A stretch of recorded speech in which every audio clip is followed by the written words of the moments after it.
Bharat, England టీంల మధ్య రెండో test series ప్రారంభమైంది. ఈ మ్యాచ్లో ఫస్ట్ డే ముగిసే వరకు భారత్ జట్టుదే పైచేయిగా నిలిచింది. ఫస్ట్ డే ఇండియా 6 వికెట్ల నష్టానికి 336 పరుగులు చేసింది. టెస్ట్ క్రికెట్ చరిత్రలో గతంలో ఎన్నడూ లేని విధంగా ఫస్ట్ డే భారత్ బ్యాట్స్మెన్ పేరిట ఓ రికార్డు నమోదైంది. నిజానికి ఇండియా టీం బ్యాటింగ్ సమయంలో థర్డ్ నెంబర్ నుంచి 6th నెంబర్ వరకు ఉన్న బ్యాట్స్మెన్లు 25 నుంచి 35 పరుగుల మధ్యలో అవుట్ అయ్యారు. టెస్ట్ మ్యాచ్ల ఇన్నింగ్స్లో ఇలా జరగడం ఇదే తొలిసారి.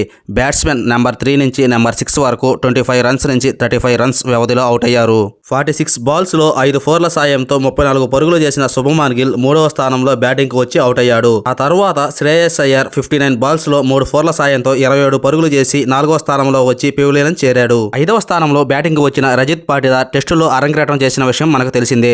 72 బాల్స్లో 3 ఫోర్ల సాయంతో 32 పరుగులతో నిరాశపరిచాడు.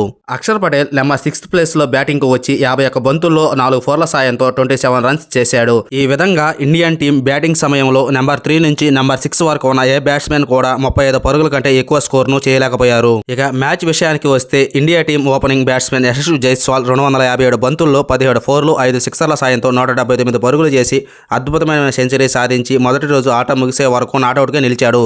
రవిచంద్రన్ అశ్విన్ 10 బంతుల్లో ఓ 4 సాయంతో 5 పరుగులు చేసి అతనికి మద్దతుగా నిలిచాడు.